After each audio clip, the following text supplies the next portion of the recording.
Maithili express की शानदार प्रस्तुति।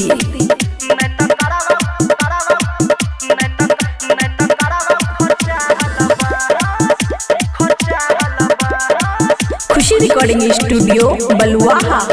मिले मकई में आईबा तोहर जवानी के लुटबा, गमछा बिछाई के छौरी ओकरी में धान तोड़ा कुटबा, ओकरी में धान तोड़ा कुटबा।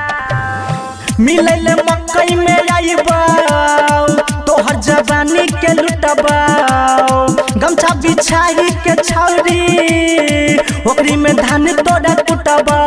पूरा दहिया के कर दे बनहास, छौरी उड़े नयत नयकास, न तो करवा खचा हलबास। माला उड़े नयत नयकास, न तो करवा खचा हलबास।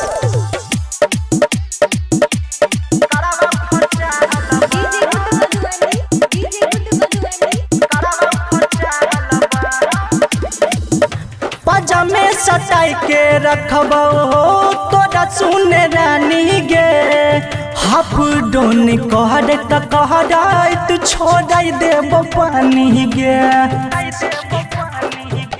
माल गई पजामे सटाई के रखबो तोरा सुने रानी गे, हाफ डोन कहर त कहर तू छोड़ देबो पानी गे। हे खिलाई के चमन पड़ास, छौरी उड़े नयत नयकास, न तो करबो खचा हलबास। माला उड़े नयत नयकास, न तो करबो खचा हलबास।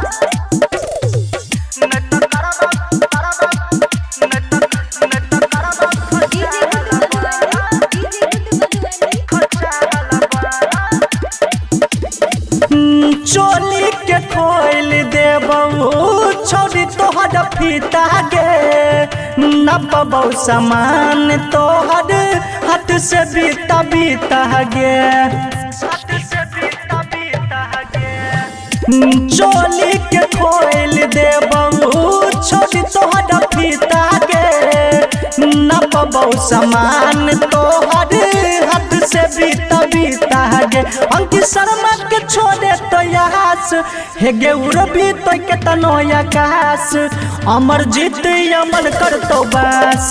छौरी उड़े नयत नयकास, न तो करवा खचा हलबास। सुन ले खुशी रिकॉर्डिंग स्टूडियो बलुआहा।